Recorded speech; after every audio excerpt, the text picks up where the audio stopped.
So now that I got this chalet clock up and running, it's been running all night. And like I said, I wind this clock more than any other clock because it's outside my bathroom. The next clock on the agenda is this clock right here. I always use this clock. I keep it wound all the time, but it's not ticking. It doesn't stay running. It needs cleaned. So I'm going to take the weights off, take it off the wall, and clean it up. And again, before I get started on this clock, I believe in supporting people, and there's YouTube channels that I mention all the time that I wish you would subscribe to, and I will leave all their information in the first portion of this video, and the way it doesn't distract later in the video. But Torsiondale repairs torsion anniversary clocks, based out of the UK. Man is 70 years old. He repairs these clocks for a living. He has people send him these clocks, and he does a great job at repairing the clocks.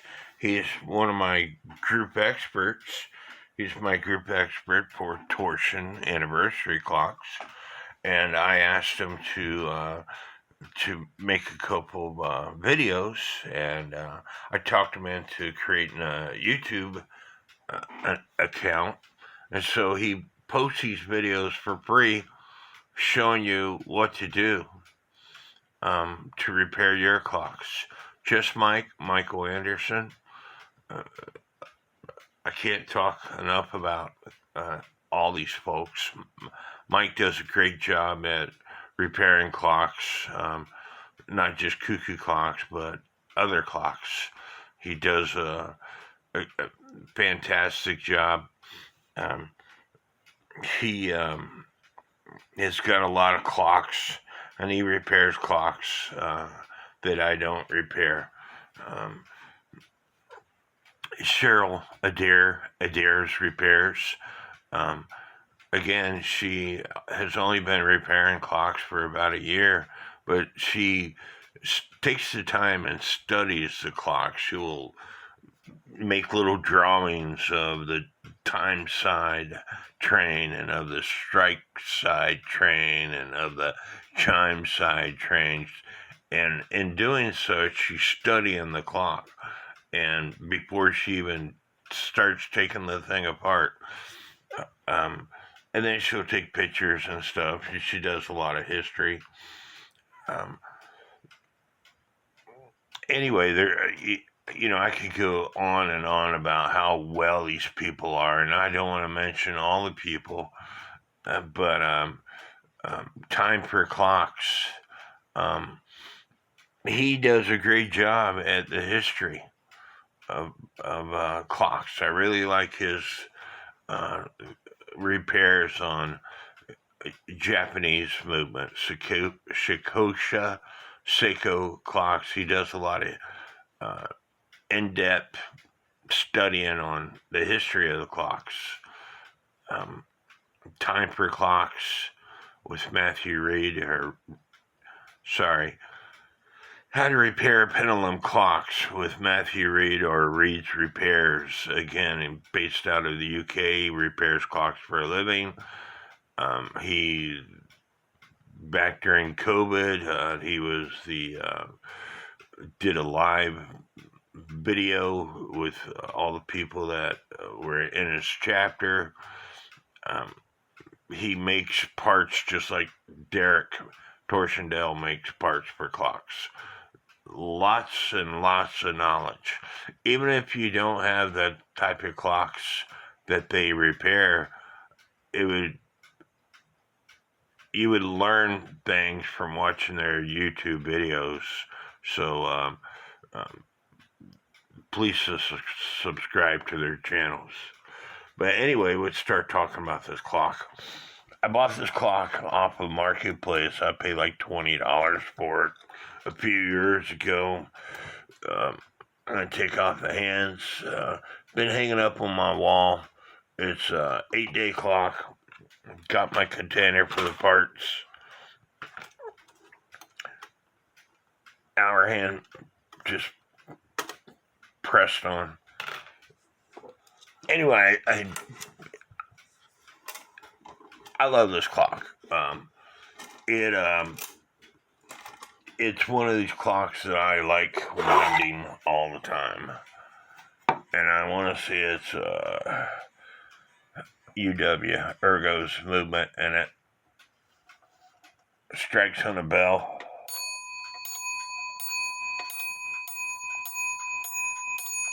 But here lately, it hasn't been staying running, and I think it's because the movement needs cleaned.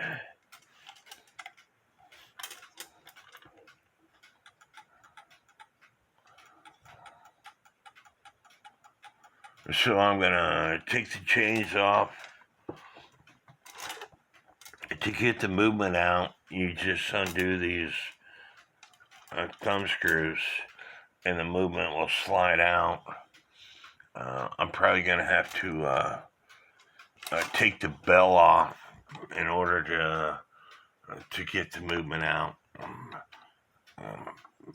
Taking this screw here on top off, but let me go ahead and take the chains off, and I'll get back to you.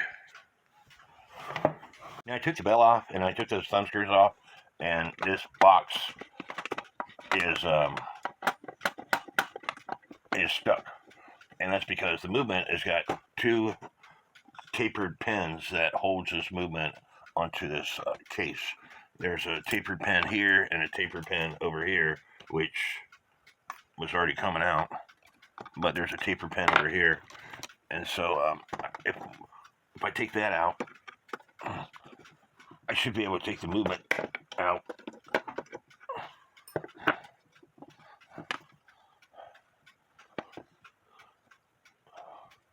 I said I should. I think there's another tapered pin, or at least there should be. No, I guess not. So the movement is out. When I said there should be a tapered pin, there's a post. There's 4 posts on this dial plate, and there's holes on all 4 posts that line up to 4 holes in the movement. It's just that the bottom didn't have pins in them for whatever reason. Move this out of the way. I went ahead and took the pendulum suspension off. There's a tapered pin that holds the suspension spring. If you watch my other videos, I tell you that I tend to always break these things. They're really cheaply made the way they're designed. Anyway, the suspension spring fits into the slot, and then there's a tapered pin that holds it in, and then this slides in like that. Well, actually the other way, Mark. It slides in like this, and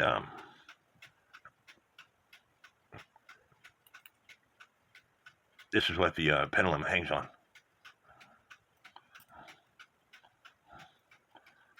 I think these arms are bent. They shouldn't be bent like that.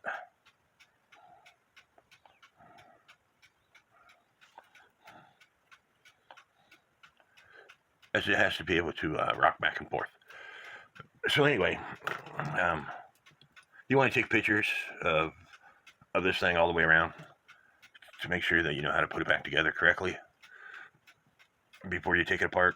This spring right here is what makes the hammer do its thing.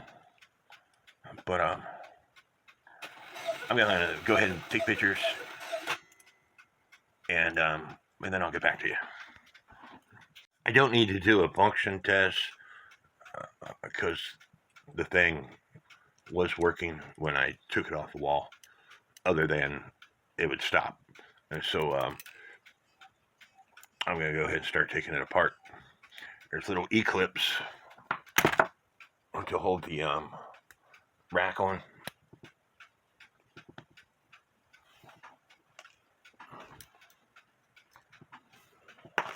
There's an E-clip here to hold this intermediate wheel on, which holds the snail on.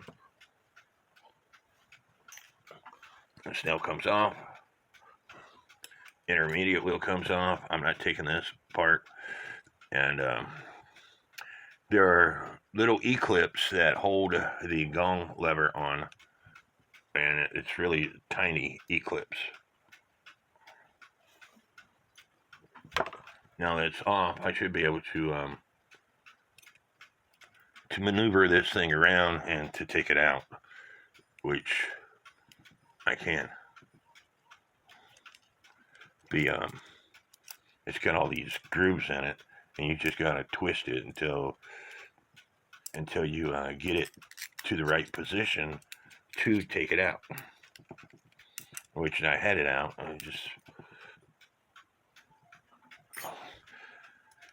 There's an E-clip here that holds the rack stop lever on. Again, tiny E-clips.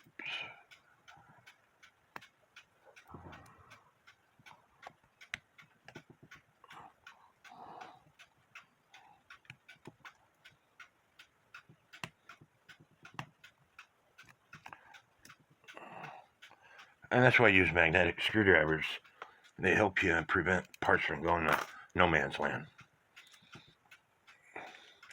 I'm going to go ahead and loosen and take these screws out to take the virgin crutch assembly out.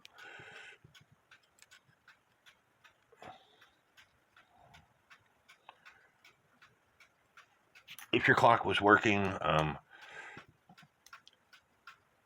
prior to you cleaning it, you could scribe underneath. That way you put the thing back in the right position.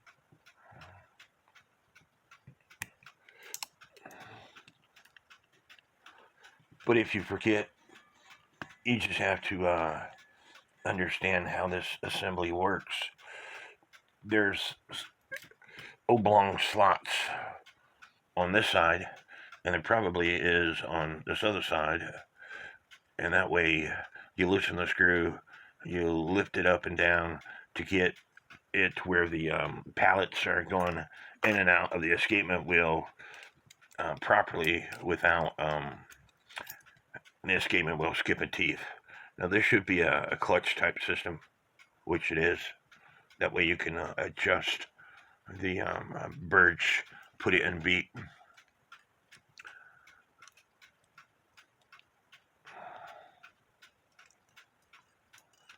This lever right here, you need to pay attention to where it goes.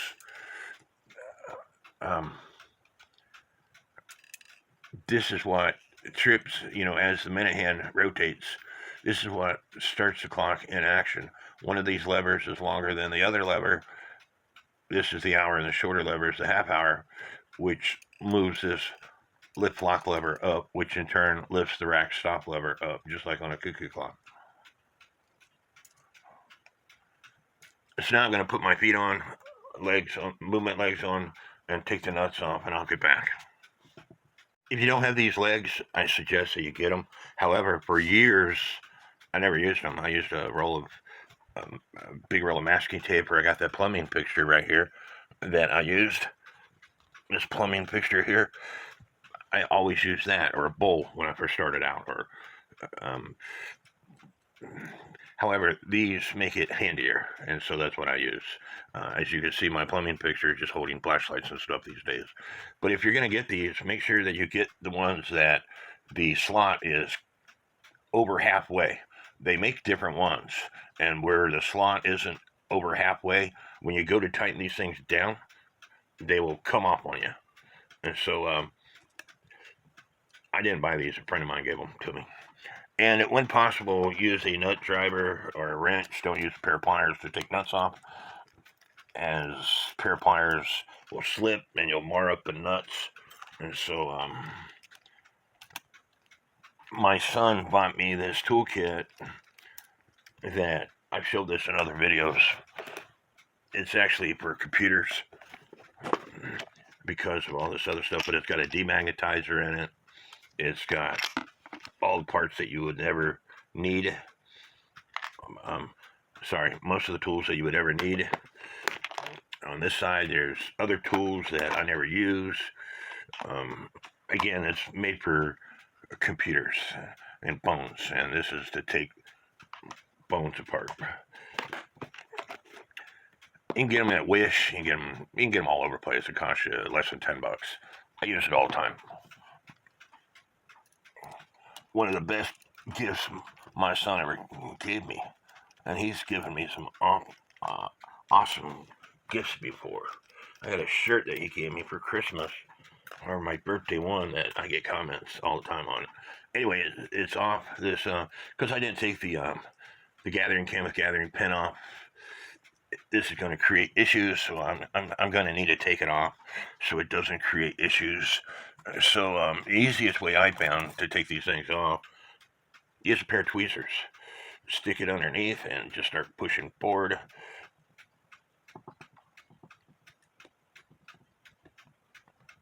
And because of the design, well, this thing's getting stuck because of the movement. Because of the design, because it's tapered, when you push it underneath, it just like with my fingers. When I push it underneath, my fingers come open. Same purpose behind that, but it's not working. So I'm gonna try this, and it's also tapered because the design. When I go to squeeze it, it should pull that thing off.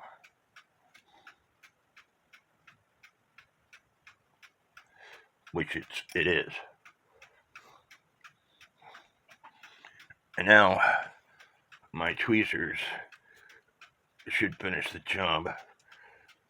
Again, they're getting stuck because this movement's got grooves in it. It popped off. It went somewhere. I'll find it.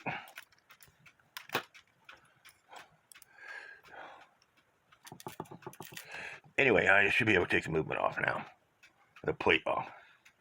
And the wheel should stay in place, hopefully, for the most part.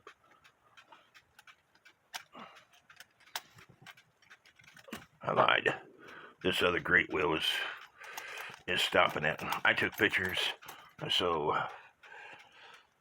because I didn't take this cam off, that's why it messed everything up.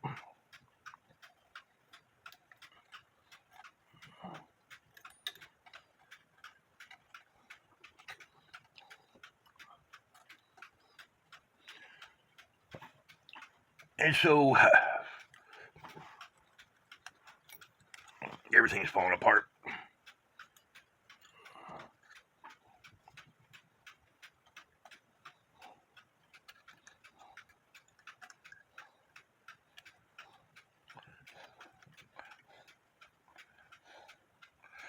It's got the warning pin. This is what it hits. So, and the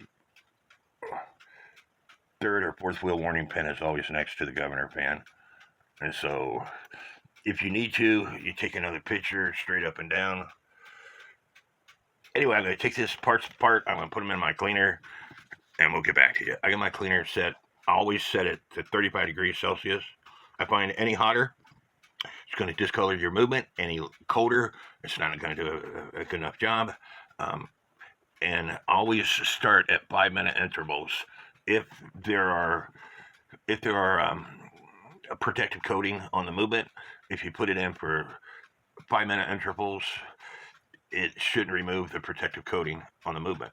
If you put it in for 15, 20, 30 minutes intervals, it will remove the protective coating on your movement, and then you got to clean it all off.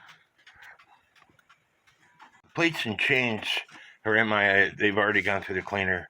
They're in my ice cream bucket with a hose in it, with a lid on it. Hair dryer is on low.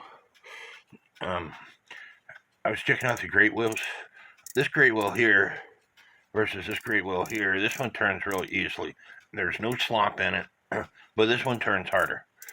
And to loosen it up, all you have to do, these 4 legs, and there's still some moisture in my great wheel here, so I should put it back in the ice cream bucket. But anyway, to loosen it up so it's not as tight, you just lift up on these legs a little bit. And if it's too loose, guess what? You put some pressure on these legs. So now it's looser.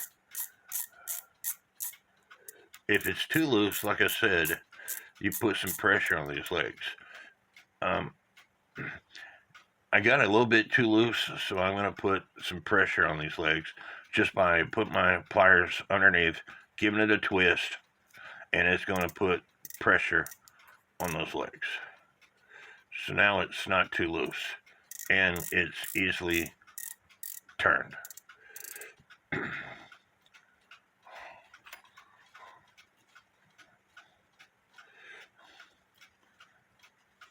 A lot of people put their parts in the oven. And that uses up a lot of heat to me, and a hair dryer on low will do the trick and put it in the ice cream bucket. The air in the ice cream bucket will get pretty hot. I just probably took these out too early,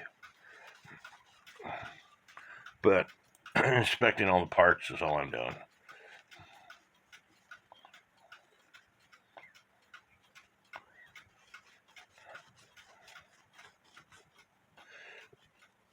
My friend Robert Lindsay, he would sit here and use mothers on every bit of these parts.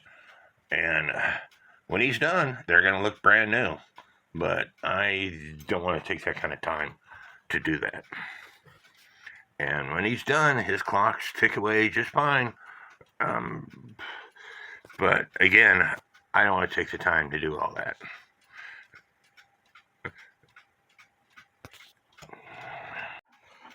I want to mention my friend Robert Lindsay has about 1/5 or 1/6 the clocks that I have.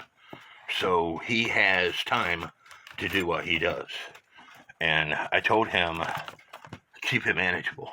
Because when you got as many clocks as I have, you don't want to take the time to take mothers to every part because you got too many clocks to worry about.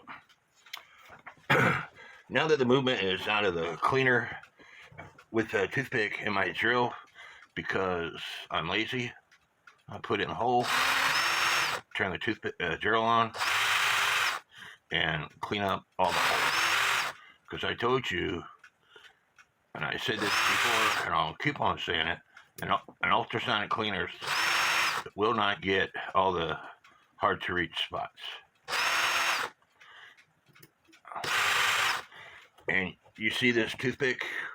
It's getting dirty just from the few holes that I've done.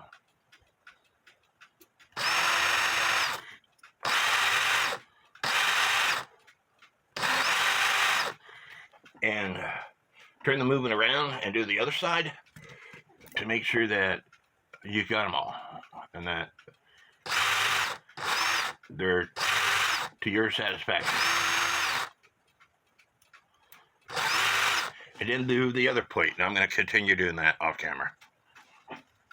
I got both plates done. You see how dirty the toothpick is? So again, if you don't do this, you're wasting your time cleaning the movement if you're not going to sit here and clean out all the pivot holes. I would do the same way, same thing for the snail.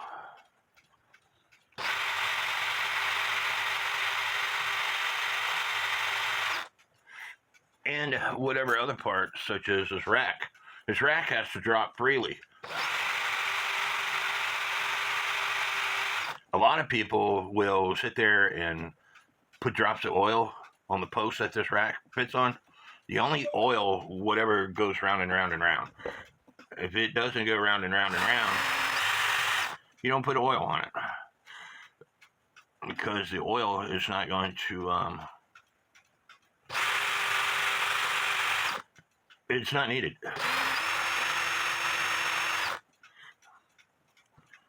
I think that pretty well covers all the toothpick that I need to do. So now I need to polish up the pivots, and I'm going to do that off screen by using my drill and an Arkansas stone. If you don't have an Arkansas stone, you can use a block of wood.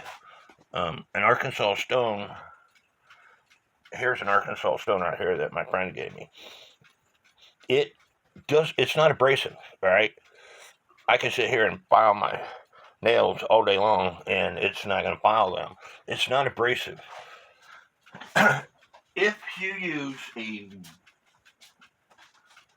popsicle stick with 1,000 grit sandpaper or whatever, it's going to change the diameter of your pivot. So I wouldn't recommend it, because you would have to put bushings in afterwards. I've got another Arkansas stone I was looking for. It's a triangular shaped Arkansas stone, but anyway, Time Saver sells Arkansas stones. And I'm not the person that says this, okay? The guy that I learned from, Bruce Rasmussen, who's a master clockmaker, he says so in his General Clock Repair series. When I bought it, it was a VHS tape. It's a DVD that you could buy off of eBay. I would highly recommend purchasing it. There's a lot of good information in there. And I'm going to show you with the great wheels, because they're big, what polishing with an Arkansas stone does. You see how that is kind of dull? And you see how this one,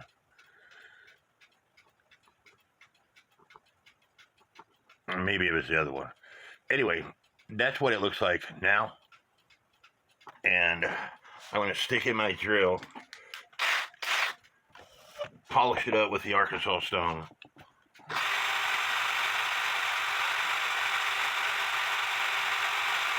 And again, it's not taking away any of the material. It's only making it shiny. Remember I told you Robert Lindsay uses mothers to shine up everything? And, this is magnified. And so it's still got some of the crap from the stone on it. I was trying to find my other stone. I can't find it. I don't know what I did with it. But, you see how shiny it is now? This is magnified, all right? So it makes it shiny. It makes it brand new, so it runs around in the holes easily. And that's the purpose behind polishing up your pivots, so they easily turn in the holes. And again, Arkansas stone, it's not abrasive. It's not going to change the diameter of your pivot. The Burge pallets look really nice, but I'm going to still take my Dremel to them anyway. Now I got the parts all cleaned up. It's time to put the movement back together and then oil it. And when you oil it, don't forget to lubricate your click assembly for your great wheels. That way it functions properly. And don't forget to put a drop of oil on the pallets, both the entry and the exit pallets. And I can't remember whether this is the entry and this is the exit, or this is the entry and this is the exit. It doesn't matter. Just make sure you oil them. So, and again, you only want to oil the wheels that go round and round and round. You oil the shaft that this thing fits on, because this goes round and round and round. You don't want to put oil on this, because the way this works is by the counterweight. You put oil in it, after a while, the grime and crap, the oil is going to get hard. And anyway, it's not going to work properly. And so I'm going to put this back together off camera. It's going to be a lot easier to put this clock back together once I take this cam off. And like I said, you can, I bent my tweezers, but you can get these items off by using tools that God gave you, which is your brain.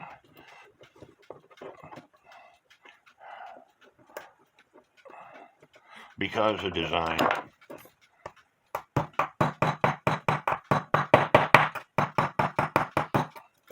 Voila. So, FYI, This is a strike side great wheel, and this is a wheel that's next to it. But as you can see, this wheel doesn't line up. This pinion gear doesn't line up with this wheel. What makes this wheel turn is this wheel here. So once you put this on,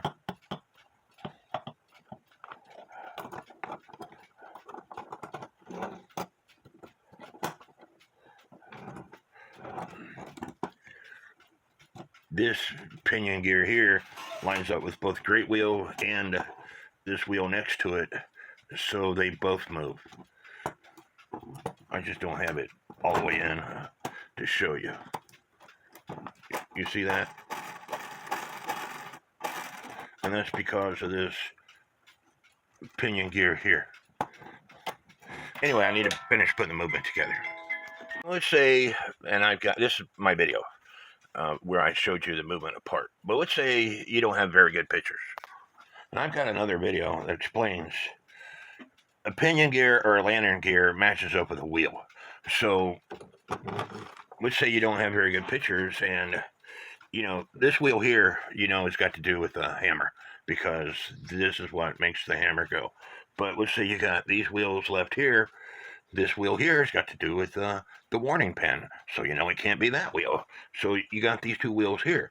So now you have to figure out a pinion gear has to match up to this wheel right here. And guess what? It narrows down your choices. And so it's got to be this wheel. But what I'm getting at is you can figure out where the wheels go if you understand the principle behind what the pinion gear does. And then we got a hole here, and so you put it here, and I did that for a reason. It's not turning anything, so it doesn't go in that hole. So it has to go over to this hole to turn the minute wheel with center arbor. And so just keep that in mind when you are putting a clock together. I got the movement, the wheels inside together. And before you tighten the nuts all the way down, you want to check for end shake, which is up and down movement back and forth between front plate to rear plate on every wheel.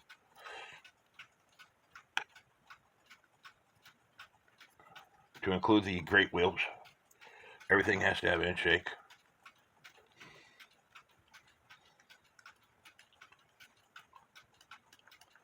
And to include this wheel right here, the minute wheel with minute arbor center wheel, you give it a spin to make sure it's all working.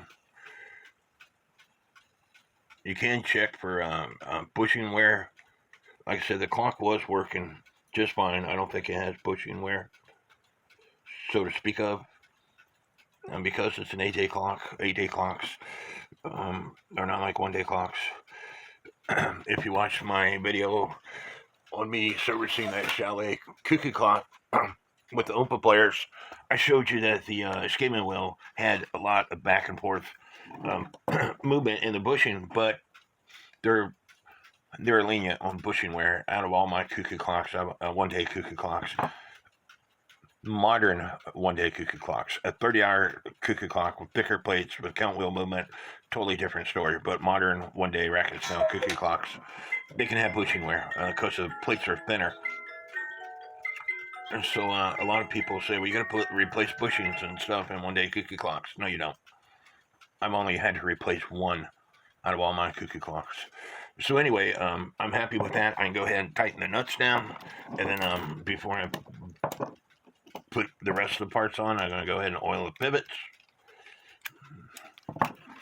And I do that with a toothpick. Again, you have to snip the end of the toothpick off, because if you don't, the oil will not get on the very tip of the toothpick. And you want to have a towel or Q-tip or something standing by in case you get oil too far. If it's on the top of the plate, it's too far.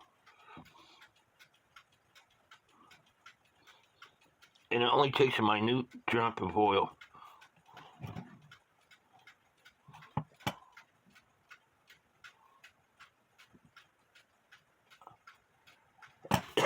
And make sure you oil the clicks for the great wheels. And then run that around so the oil gets where it needs to be. I'm going to continue oiling this movement, and then we'll get back to you. Forget, I took this off, so it has to go back on. And you're only going to be able to push it so far down. So you need a tool to push it the rest of the way down. And I just so happen to have a wooden dowel that has a hole in it. And I use this on another job, and hopefully the hole is deep enough. I don't think it's deep enough. I'm going to drill it out some more. And here we have it back on. I put the intermediate wheel to see if it's down far enough.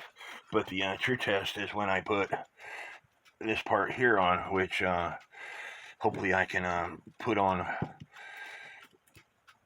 without taking the plates too far off. I should have put it on a lot sooner. It was no big deal, just had to take this nut off, separate the plates a little bit, and as you can see, it's doing what it needs to do. And so, next step is to put this lift lock lever, rack stop lever into place. And then put the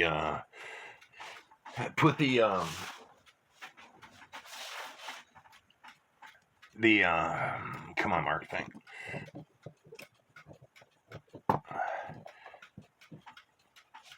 The gathering cam with gathering pin, or what I call Pac-Man, and I'm going to do that after I put the E-clip on this rack stop lever.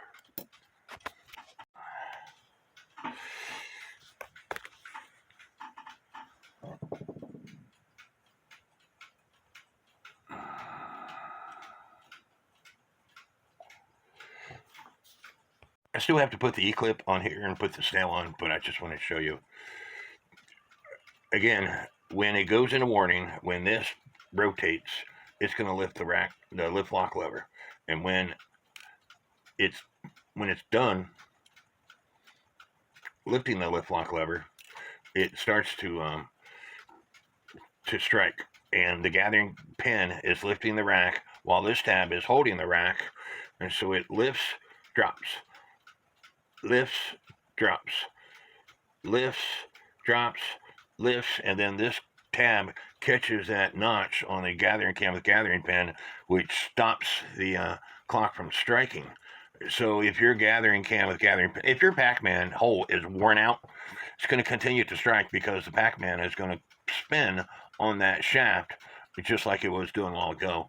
And again, I don't like taking them off because brass wears out faster than metal. And so if you take things off and put them back on and take them off and put them back on, eventually the hole is going to wear out. And so that's why I don't like taking them off on cuckoo clocks. I had to in this case in order to take the movement apart and put it back together easily. And so now I got to put the the snail on and the intermediate wheel, which prevents all the stuff from spinning rapidly, and the rack has to go on at the same time as intermediate wheel. Okay, and so now it's still turning way too fast for my likings.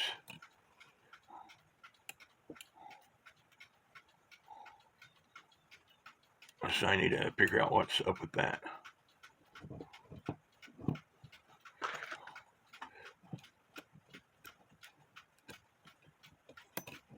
You see that? It's not supposed to do that. Oh, duh, Mark. I don't have the virgin crush assembly on, and once I do, it'll have to do what it's supposed to. Sorry. Long night.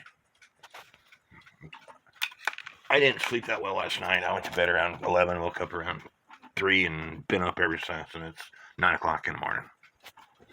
Just like I tell you with cuckoo clocks, when you're trying to set up the snail, you want to make sure it just struck the hour, and then put the snail where you want it to where it is going to allow clearance for the tab to clear this section of the snail after it strikes 12:30. And so I want it away from the snail but I also want it to be on the 12:30 section. Sorry, the 12 o'clock section. So right now I need to move it over one tooth, I think.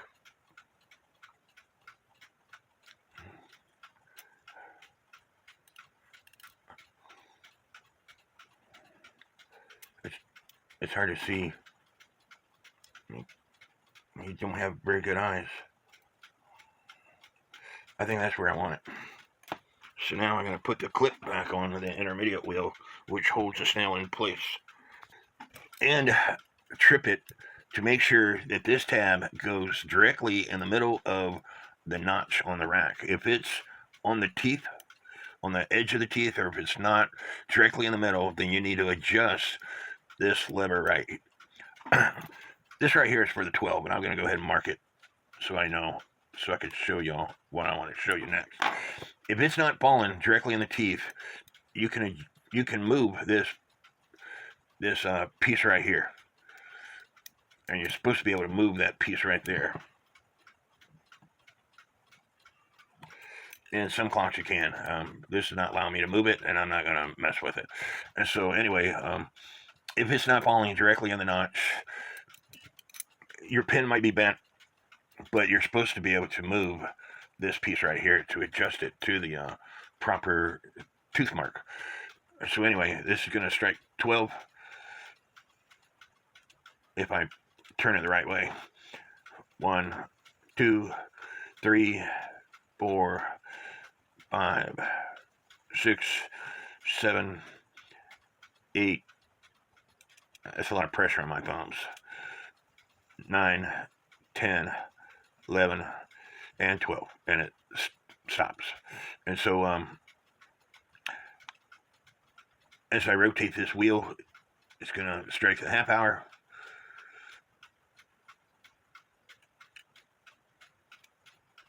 And then 1 o'clock, this pin, which is right here, should be up in the 1 o'clock position.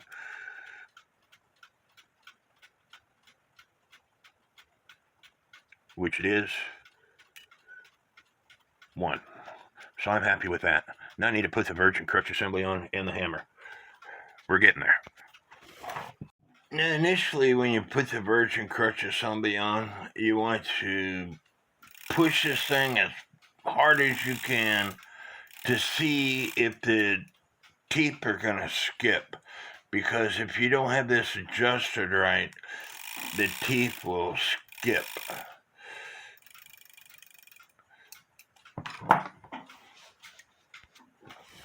In case you haven't figured it out by now, I like working right here at this desk. So I will make a stand or a holder to work here at this desk. And so in this case, I use the same board that I used to work on my French clock that I worked on recently with the round movement, and I drilled a couple holes for the chains to fit in. I put a nail that goes into the holes that those thumb screws fit in on both sides, and then I use the wire to secure the movement so it doesn't move on me. And so now I can work right here, and I don't have the pendulum suspension spring in or anything, but I was just wanting to show you that this is a adjustable crutches system. And so you push it one way and get it to rocking back and forth until you get it to be able to rock back and forth, and you touch it and you touch it and you let go and it continues to tick. So now I have to put the suspension spring and the pendulum leader assembly on. Again, just like with a cuckoo clock, after you got all that together, you should be able to put your finger out to the side and it hits your finger and it keeps on ticking. And if it does, you're pretty well where you need to be. Now, I got the movement level, and hopefully when they built the case and everything, it's all level. So put the pendulum on, give it a swing, get my beat amplifier, and see how close it is.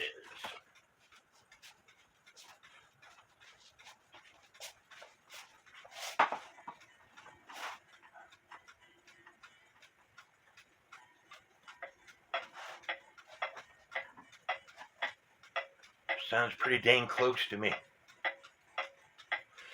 And the main reason I like working here at my desk is because I have a TV in my bedroom, and I can watch TV and watch this movement to see if it's going to do what I want it to do. Or I can mount it to my desk over there and play on my computer while it's doing its thing. You should be able to see the blue tape and the black mark that I got on it. Like I said, I do this all the time to where you get the even tick-tock. You want the same amount of distance on the left side of that black mark when it goes tick as the right side of the black mark when it goes tock.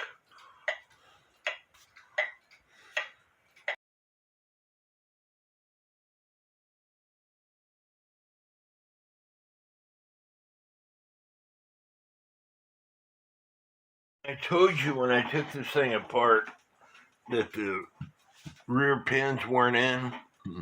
Well, you can put the rear pins in, or you can put the front pins in, but you can't put them both in. And I think it's because these pins are bent. I could be wrong. They don't look bent.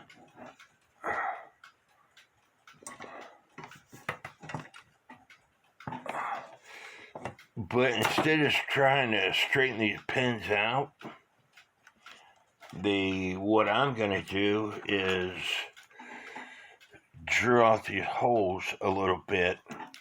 That way both sets of pins fit in. You can put the right side pins, or you can put the left side.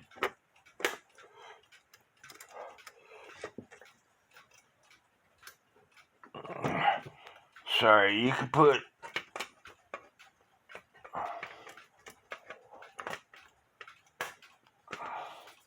the right side pins in, but you can't put the left side pins in. You can put maybe the left side pins,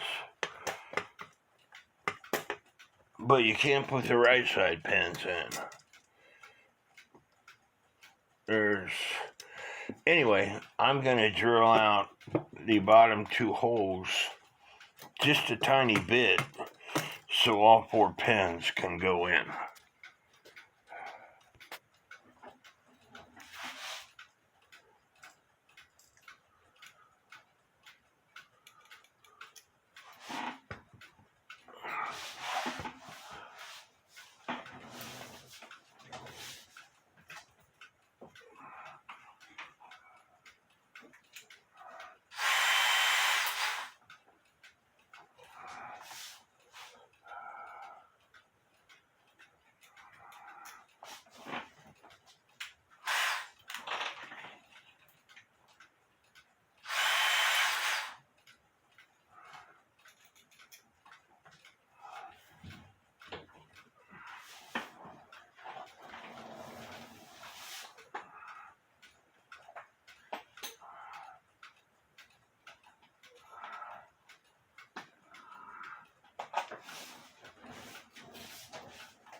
I didn't realize I had my camera running, but I drilled the top holes instead because the bottom holes had these teeth on them. But now they all four fit in the holes. And so now I'll be able to put pins in and secure the movement. And before, I'm surprised it didn't fall apart. Get the case movement back on the wooden case on, the thumb screws on, the bell on.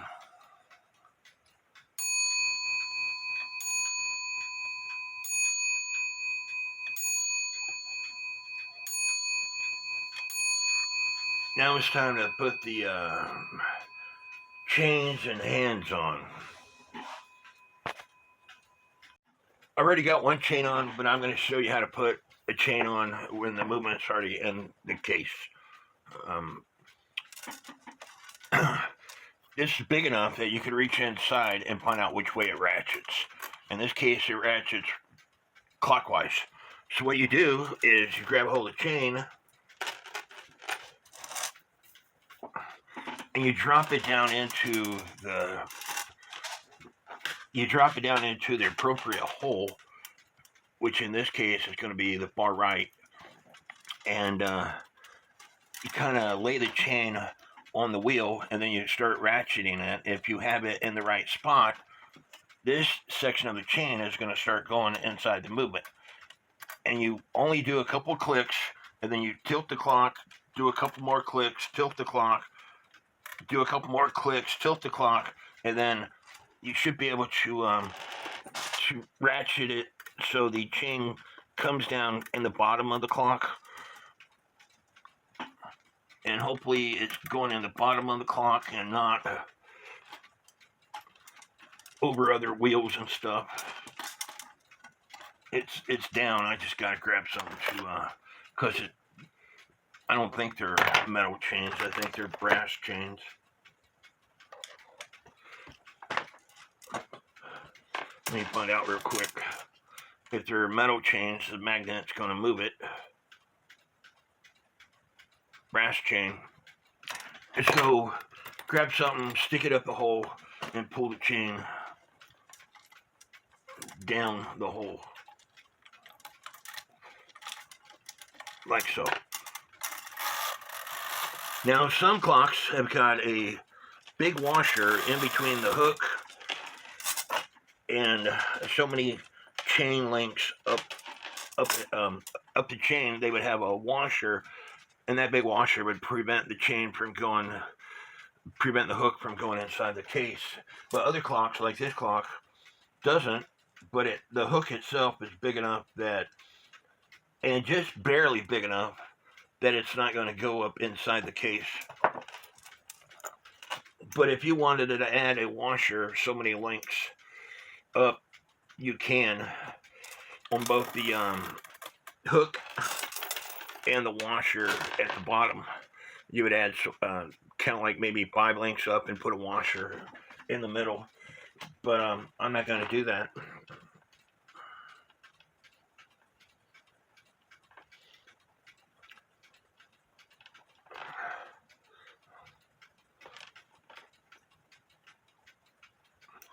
Chains are on. I can go ahead and put the back cover on, which just slides right down. So now I have to put the hands on. Now the hour hand is just press fit on, so it don't really matter where it goes. Well, it does, but it don't. And then the minute hand, that's when you need to know. That's when you need to pull on the strike side to find out where it's at.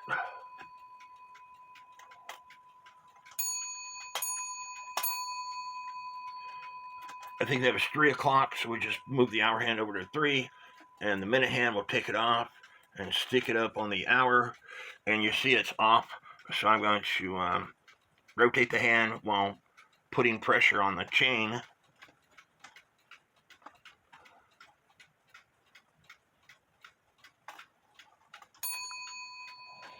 And it's that was a half hour, but it's striking about a minute past the where it needs to. I'm going to try it again on the hour, and this time go slower, because if you get in a hurry and you go too fast, it might be doing what it needs to be doing, but you're getting in a hurry.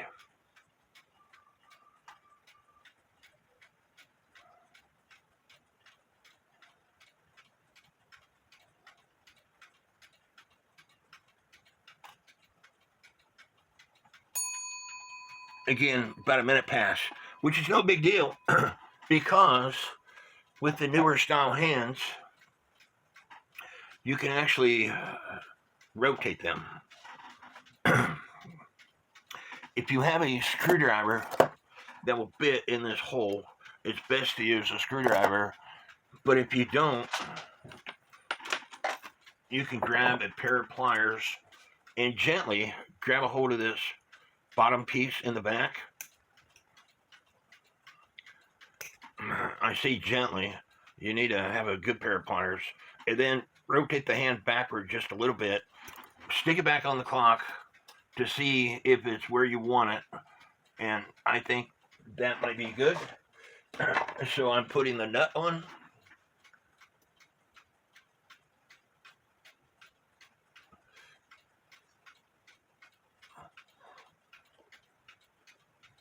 Tightening up the nut. Let it finish striking.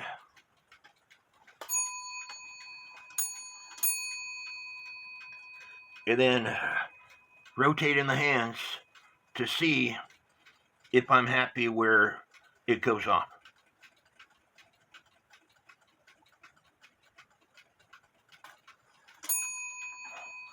Again, it's a minute off, so I need to do the same thing as what I just did.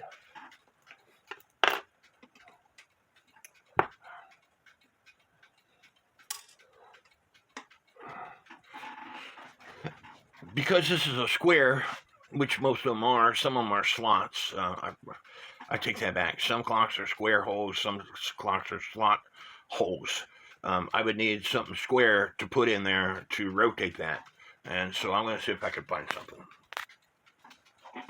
Again, with the tool set my son bought me, there was a square bit that I was able to put in there and moved it. I think I might have moved it too much, so I need to move it a little bit the other way.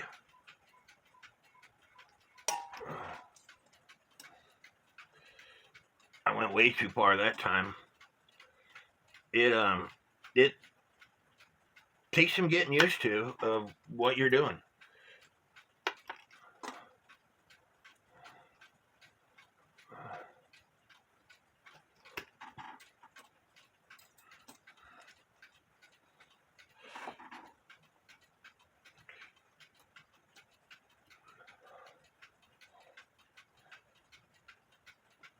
Now, some people want their hands to be exactly on the number when they go off.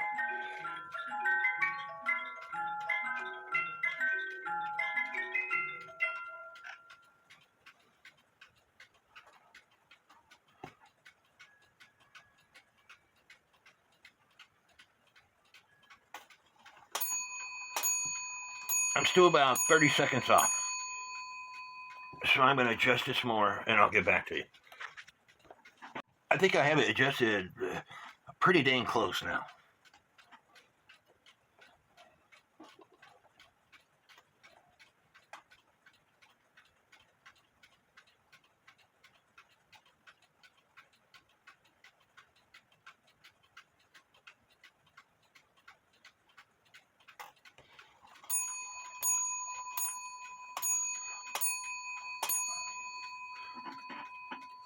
Also, the last thing I want to do to this is the hands have got some scratches in them. So I'm going to take a Sharpie and color in where it's bare metal.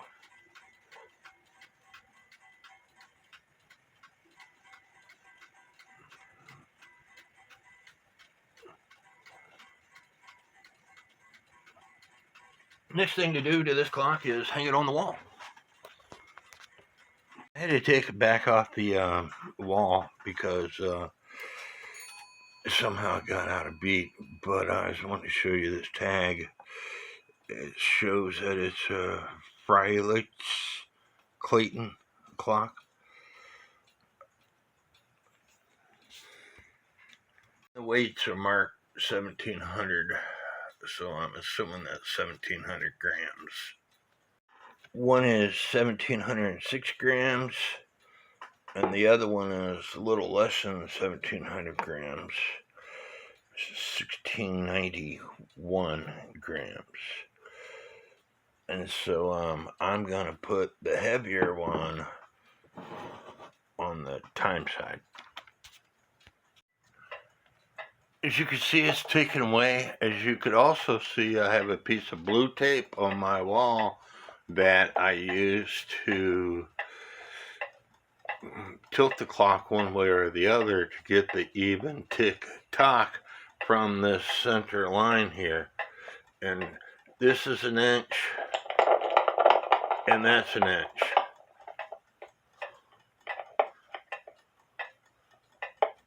As you can see, it's swinging both ways from the center about an inch and a half.